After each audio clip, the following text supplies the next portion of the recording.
Hello, and welcome to today's podcast, where we'll dive into a fascinating topic that affects many of us pet lovers: managing pet aggression, especially when introducing a new furry friend to your household. If you've ever found yourself walking the tightrope of adding a new pet to your family, you know it can be a bit nerve-wracking. The stakes feel high because the potential for tension or outright aggression is there. It can undeniably make for a stressful environment for everyone involved. But don't worry, because today we're going to explore some expert strategies to help you navigate these introductions with confidence and hopefully a bit of ease. Understanding how to manage aggression during these crucial first meetings isn't just helpful, it's vital for fostering a truly peaceful and harmonious home.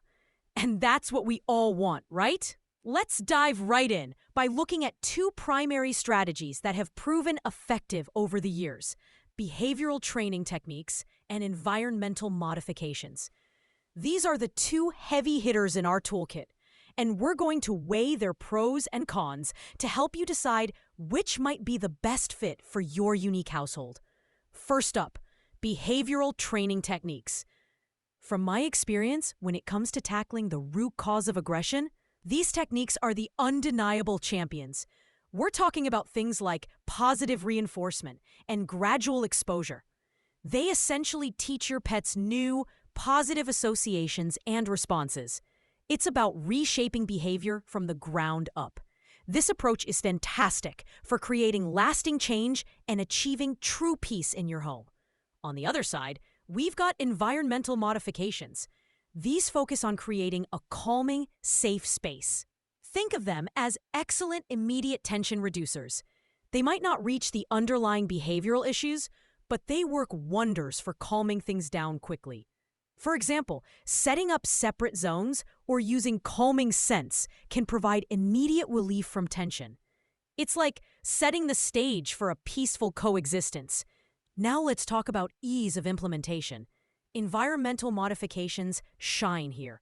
Setting up baby gates, diffusers, or creating distinct zones in your home generally requires less effort and can be set up quickly.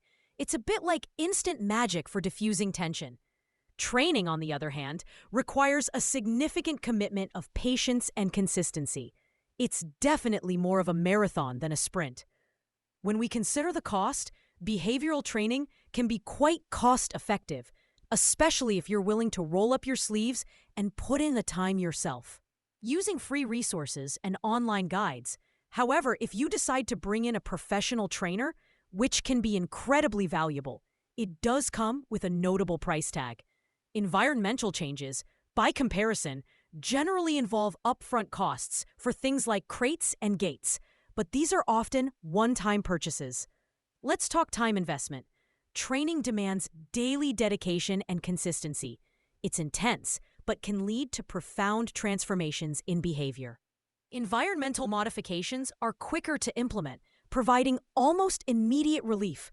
But remember, they might not address the deeper behavioral issues. What about adaptability? From my experience, behavioral training is far more adaptable to the individual personalities of your pets. It allows for nuanced adjustments based on how your animals are responding. Environmental changes are a bit more static, although they're still customizable to some extent. Now, let's put all this theory into practice with some real-world insights. Imagine dealing with particularly ingrained or intense aggressive behaviors. In cases like introducing a boisterous new dog to a highly territorial senior cat, simply creating separate spaces isn't enough. It's the consistent, gradual exposure paired with positive reinforcement that paves the way for acceptance. On the other hand, environmental modifications have been lifesavers in multi-pet households where space is tight or during initial introductions when you just need to dial down the immediate tension. Here's an interesting statistic that underscores the importance of getting these introductions right.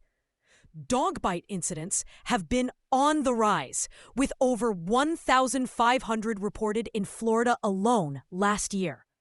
Many of these occur at home with familiar dogs. It highlights just how crucial effective introduction strategies are for safety, doesn't it? So, what's the final verdict? Should you lean towards behavioral training, environmental modifications, or a mix of both? It really depends on your specific needs and your pet's personalities. If you're dealing with deeply ingrained aggression and looking for a comprehensive, long-term solution, behavioral training is your best bet. However, if you want immediate relief and a structured environment to minimize stress, environmental modifications are your go-to.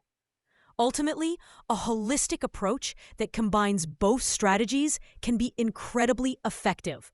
By weighing the time you can commit, the potential costs, and your unique situation, you can make a more informed decision. And remember, both approaches possess distinct merits and trade-offs.